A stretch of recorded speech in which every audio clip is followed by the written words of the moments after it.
खुलुमबाय लोगोफोर, बड' इनफो पइन्ट चेनेलाव नोंथांखौ बरायबावबाय। सानफ्रोमबोनि बायदि दिनैबो जों नोंथांनि थाखाय राशिफल लानानै फैलायबाय। दिनै 13 आगस्ट 2026 आरो दिनै बृहस्पतिबार। बे गोथार बृहस्पतिबारा मुलुगनि रैखागिरि भगबान बिष्णु आरो इसोरनि गुरु बृहस्पतिखौ बावनाय।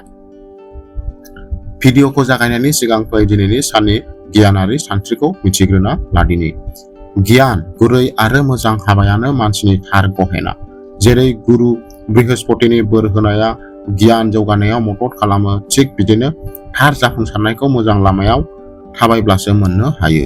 श्री हरिखौ फुजि आरो गावनि साननि जागायनायखौ मोजां नोजोरजों खालाम। कमेन्ट बक्सआव जय श्री हरि एबा ओम नमो भगवते वासुदेवाय लिरनो दाबाव, जाहाथे नोंथांनि साना बोर जागोन आरो भगबान बिष्णुनि अननाया अरायबो नोंथांजों थागोन। गुरु बृहस्पतिनि बोर होनायजों दिनैनि साना नोंथांनि मावखान्थियारि सानथि आरो दैदेननाय रोंग'थिखौ बांहोगोन। नोंथांनि खामानियाव सानथांखिफोरा मावफुंजागोन आरो सामलायथाया नोंथांनि नोजोरखौ बाखनायगोन।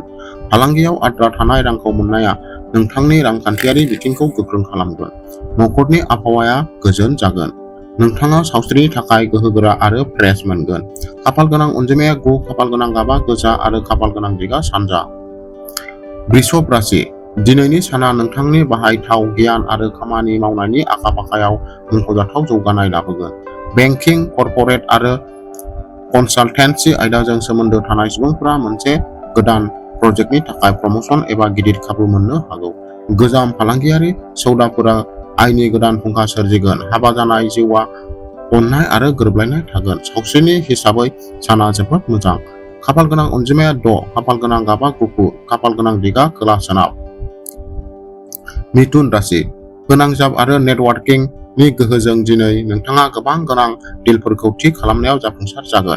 बिजिरसंनाय, आईटी, मिडिया आरो लिरनायजों सोमोन्दो थानाय रोंग'थि गोनां सुबुंफोरनि थाखाय बेयो मोनसे जाफुंसारनायजों बुंफबनाय सान।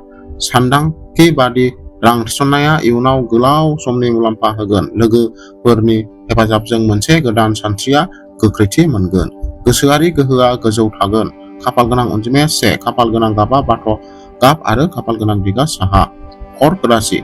गोसोआरि एकाग्रता आरो मोजां नोजोरा दिनै नोंथांनि देरसिन गोहो जागोन। नोंथाङा हा, सम्पथि आरो सम्पथिनि लेनदेनजों सोमोन्दो थानाय आयदाफोराव गोजोनथाव दावगानायखौ नुनो मोनगोन। नखरनि देरसिन सोद्रोमाफोरनि दैदेननाया नोंथांखौ थार लामा दिन्थिगोन। मोनाबिलियाव धोरोमारि एबा समाजारि हाबाफोराव बाहागो लायोब्ला नोंथांनि गोसोखौ खुसि लाखिगोन। खाफाल गोनां अनजिमाया 7, खाफाल गोनां गाबा गुफुर, खाफाल गोनां दिगा सा-सोनाब। सिंह राशि। नोंथांनि गोख्रै थिरांथा लानो हानाय गोहो आरो गोहोमथिया नोंथांखौ दिनै नोंथांनि खामानि थिलियाव सिगांसिन लाखिगोन। सरकारि एबा खुंथायारि थाखोआव थालांनाय खामानिफ्रा दिनै गोख्रोंनिफ्राय गोख्रोंसिन जागोन। गोदान फालांगियारि थांखिफोर मोन्नायनि मोजां मिजिं दं, जाय नोंथांनि इयुनखौ रैखाथि होगोन। जिउनि लोगोरिजों सोमोन्दोआ गोदै जागोन। गोहोनि थाखोआ गोजौ थागोन। खाफाल गोनां अनजिमाया 3, खाफाल गोनां गाबा सना गाब आरो खाफाल गोनां दिगा खोला। कन्या राशि। दिनै नोंथांनि बिजिरनायनि रोखोम आरो सोलोआ फालांगियारि जेथोफोरखौ थाबैनो सुस्रांगोन। राङारि सामलायनाय आरो बाजेटआव गोसो होयोब्ला नोंनि जमा जानाय धोनखौ मख'जाथावै बांहोगोन। बादायारि आनजादफोराव बाहागो लानाय फरायसाफ्रा सानस्लाबै फिथाय मोनगोन। सावस्रिया मोजां थागोन। समानथि आदारखौ लाखिनांगोन। खाफाल गोनां अनजिमाया 8, खाफाल गोनां गाबा गोमो आरो खाफाल गोनां दिगा सा-सानजा। तुला राशि। डिजाइनिं, आरिमु, आयेन आरो सुबुरुन होनाय फालांगिजों लोब्बा थानाय सुबुंफोरनि थाखाय दिनैनि साना जर'खायै गाहाम। बाहागोदारियाव मोनसे गोदान पद्धति नोजोरा मुलाम्फा गोनां थासारि सोमजिहोगोन। नोंथांनि समाजारि मान-सन्मानआ बांगोन आरो नोंथाङा गोदान गोहोम गोनां सुबुंफोरजों सोमोन्दो लाखिगोन। नोंथांनि मोजां मोनज्लायनाय जिउआव मोनसे गोजोनथाव फिथाय मिजिंथिनाय जायो। खाफाल गोनां अनजिमाया 2, खाफाल गोनां गाबा गलाब गाब, खाफाल गोनां दिगा सोनाब। वृश्चिक राशि। नोंथांनि बावसोमनाय आरो सिफायनो हायै थिरांथाया गोब्राब खामानिफोरखौबो गोरलैसिन खालामगोन। बिरोंदामिन, दिहुनथाय आरो इनफ्रास्ट्राक्चार सेक्टरफोराव गोबां राङारि मुलाम्फानि नेरसोन दं। नोंथाङा मावख'आव नोंथांनि लोगोफोरनिफ्राय आबुं हेफाजाब मोनगोन। न'आव गोजोन आरो गोजोन थागोन आरो नोंथांनि सावस्रिया साबसिन जागोन। खाफाल गोनां अनजिमाया 4, खाफाल गोनां गाबा मारुन गाब आरो खाफाल गोनां दिगा खोला-सोनाब। धनु राशि। बे बृहस्पतिबाराव नोंथांनि गियान, रोंग'थि आरो खामानि मावनायनि आदबनि थाखाय नोंथांखौ जर'खा मान होगोन। फोरोंनाय, आयेन आरो रांखान्थि बिथिङाव मानसिफोरनि मान-सन्मानखौ बांहोनाय नुनो मोनगोन। आयनि गोदान फुंखाफोरा नोंथांनि गोसोखौ खुसि लाखिगोन। नोंथाङा नोंथांनि गथ'फोरनि नखराव दावगानायाव गोजोननाय मोनगोन। सावस्रिया मोजां जागोन। खाफाल गोनां अनजिमाया 12, खाफाल गोनां गाबा गेरुवा गाब आरो खाफाल गोनां दिगा सा-सानजा। मकर राशि। आब्रुथि आरो खामानि मावनायनि आदबफोराव रोखा जानाया नोंथांखौ दिनै नोंथांनि जिउ राहायारि थांखिफोरनि खाथियाव लाबोगोन। मावख'गिरिफोरनि थुलुंगा होनाया मावख'आव नोंथांनि मान सन्मानखौ बांहोगोन। हा सम्पथि आरो गोलाव सम गान्थि सम्पथिफोराव रां थिसननायनि बे मोनसे मोजां सम। हाबा जानाय जिउआव फोथायनाय आरो खाथि सोमोन्दोआ बांगोन। खाफालगोनां अनजिमाया 10, खाफालगोनां गाबआ ब्लु गाब आरो खाफालगोनां दिगआ खोला। कुम्भ राशि, नोंथांनि बसनि बायजोआव साननो हानाय गोदान महर होनो हानाय गोहोआ दिनै नोंथांखौ फालांगियारि फोथाराव मोनसे जुनिया सिनायथि होगोन।